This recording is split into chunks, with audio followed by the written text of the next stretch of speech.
beautiful hair, shining, gleaming, screaming, flaxen, waxen. Hey there, beautiful people. Have you ever had a bad hair day? Of course you have, and you're not alone. Today, we're diving deep into the fascinating world of hair science. By the end of this video, you'll understand why your hair behaves the way it does, and you'll be armed with the knowledge you need to tackle your toughest hair days. Let's unravel the mysteries of your hair together.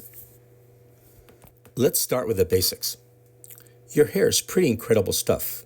It's made up of 97% keratin, a super strong protein, the same protein that is found in your nails and the outer layer of your skin. In fact, there are 54 types of keratins in your body, with 17 specifically dedicated to your hair. These keratin proteins are comprised of a long chain of amino acids. One of these amino acid molecules, cysteine, contains sulfur. The sulfur in cysteine is what causes that very unpleasant smell when hair burns, like when it gets caught up in your hairdryer. These keratin proteins are tough cookies. They're resistant to most acids, alkalines, and even solvents. This is why your hair doesn't dissolve when you wash it or go swimming. Nature designed it to withstand a lot. Now let's look at where your hair comes from. You have an individual hair follicle at the base of each hair shaft. That's right, just as many hair follicles as you have hairs. These follicles are like tiny factories in your skin, constantly producing new hair cells. The shape of these follicles is super important. It's what determines whether your hair is straight, wavy, curly, or kinky. We'll dive deeper into that later. Let's zoom in on a single hair strand. It's like a tiny complex cable made up of three main layers: the cuticle, the cortex, and the medulla. First, we have the cuticle. This is the outermost layer, and it's made up of overlapping scales, kind of like the shingles on a roof or the scales on a fish. These scales protect the inner layers of your hair and play a big role in how shiny your hair looks. Next up is the cortex, and this is the middle layer, and it's the real workhorse of your hair. It's packed with long keratin fibers that form the bulk of your hair shaft. It houses pigment granules, proteins, and structural elements that determine hair color, strength, and elasticity. Finally, we have the medulla, the innermost layer of the hair shaft. This nearly invisible layer is the softest, most fragile layer of hair and serves somewhat like the bone marrow of hair. The medulla, which consists of cells and hair spaces, is the soft core within the hair shaft. The human hair may have continuous fragmented or even an interrupted medulla structure. Thicker hair will most likely have a well-defined medulla. Investigating medulla differences is how forensic scientists determine if hair found at a crime scene is or is not from a human. Now here's something that might surprise you. Human hair is incredibly thin. On average, a single strand is only about 1 to 2,000th of an inch. That's about 10 times thinner than a credit card. But don't let its size fool you. Hair is surprisingly strong. In fact, a single strand of hair can support up to 100 grams, about 3.5 ounces, in weight, and that's half as strong as a similarly sized strand of steel wire. For comparison, let's look at some other famous hair types in the animal kingdom. Angora rabbits and cashmere goats have hair that's even finer than human hair, about 1/10 the diameter. This is why Angora and cashmere feel so incredibly soft and silky to the touch. Remember those follicles we talked about? You have one hair factory, one follicle, for each and every hair, and its shape is the key to understanding your hair type. Let's break it down. Straight hair comes from round follicles. The hair grows out evenly in all directions, resulting in that sleek, straight look. The cuticle tends to lie flat, which is why straight hair often looks shiny and smooth. Wavy hair grows from slightly oval follicles. This causes the hair to grow with a gentle curve, creating those beautiful beachy waves. Curly hair comes from more oval follicles. As the hair grows, it curves more dramatically, forming spirals or ringlets. The cuticle on curly hair tends to be more raised, which can make it more prone to frizz. Kinky hair grows from follicles that are very oval or even flat, creating tight coils or zigzag patterns.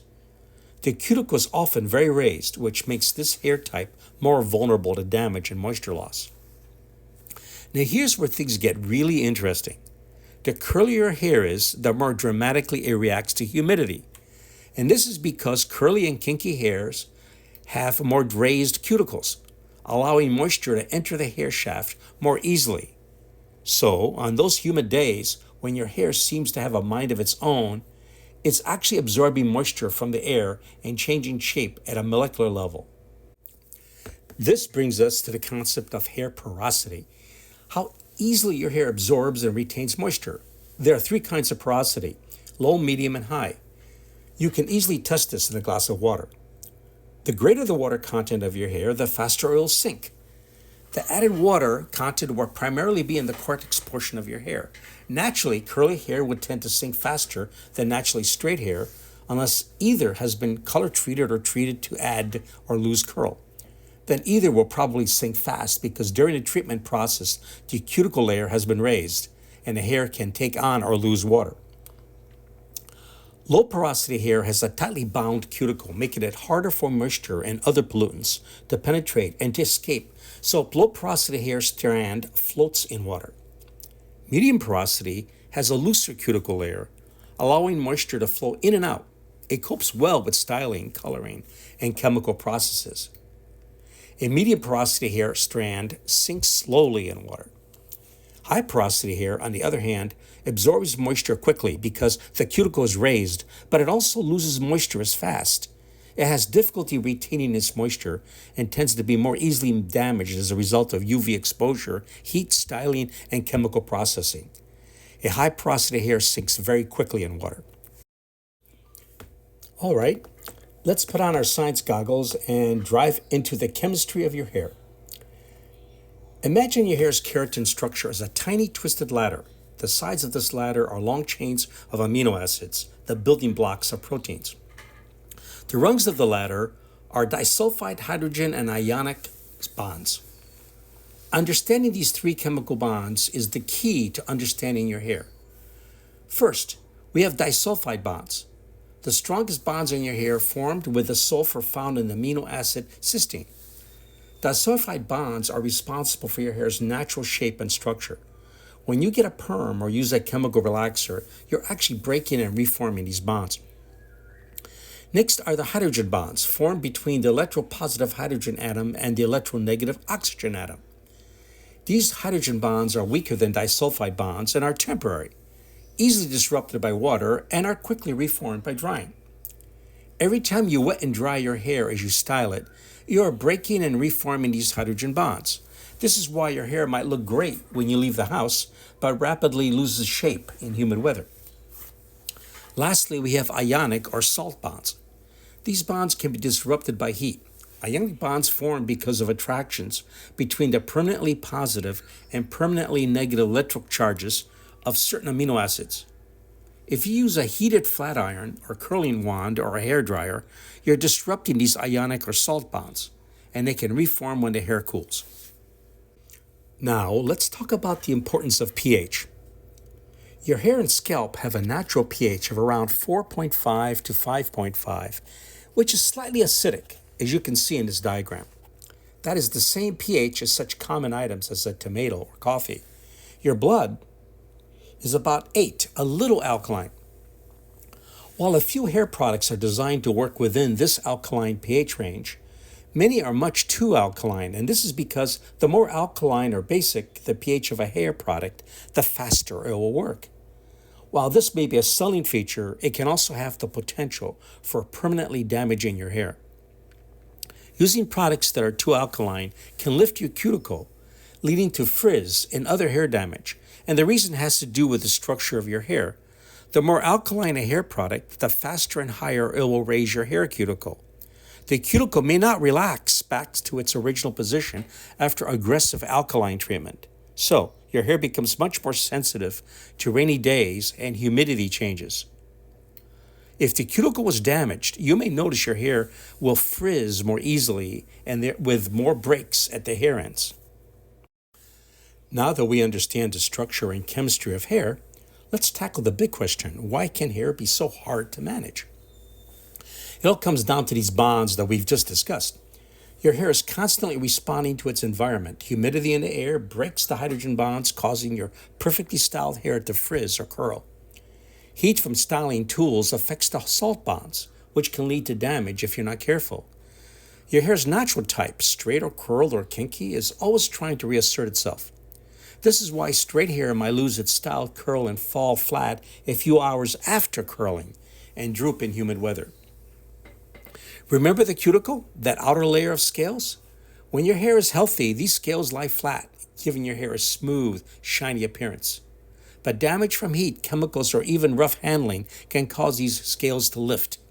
This not only makes your hair look dull and frizzy, but also leaves it more vulnerable to further damage. Other factors that can make your hair hard to manage include buildup from products, which can weigh your hair down, hard water minerals, which can coat your hair and make it feel rough, diet and overall health, which affects how your hair grows from the follicle, and finally, hormonal changes, which can alter your hair's texture and behavior. When it comes to styling your hair, you're essentially playing chemist. Let's break down what's happening with some common styling methods. When you use a curling iron or straightener, you're using heat to break those hydrogen and salt bonds, allowing you to reshape your hair. As it cools, these bonds reform in the new shape. But remember, this is temporary. The next time your hair gets wet, those hydrogen bonds will break again. Products like hairspray work by coating the hair with polymers that help hold these bonds in place, making your hair style last longer. Now let's talk about more dramatic changes. Chemical treatments like perms, relaxers, or color treatments work on a deeper level. They break those strong disulfide bonds we talked about earlier, allowing for a more permanent reshaping or color change. Perms use chemicals to break the bonds, then reform them around a rod to create curls. Relaxers work the same, but reform the bonds while the hair is pulled straight. Hair dye opens up the cuticle and deposits color into the cortex. But here's the catch. While these treatments can give you dramatic results, they can also cause significant damage if not done properly or too frequently. The same chemicals that reshape your hair can also weaken it, making it more prone to breakage and harder to manage in the long term. And there you have it, folks. The science behind your hair. Understanding your hair structure and chemistry is the first step to better hair management. Remember, your hair is as unique as you are. What works for someone else might not work for you, and that's okay. Work with your natural hair type. Be gentle with chemical treatments, and most importantly, embrace your hair's unique qualities. They're what make you, you. Thanks for geeking out about hair with me today. If you found this video helpful, don't forget to like, subscribe, and hit the notification bell. Drop a comment with your biggest hair revelation. Did anything surprise you? And let me know what other hair science topics you'd like me to cover in future videos. Until next time, have a great hair day.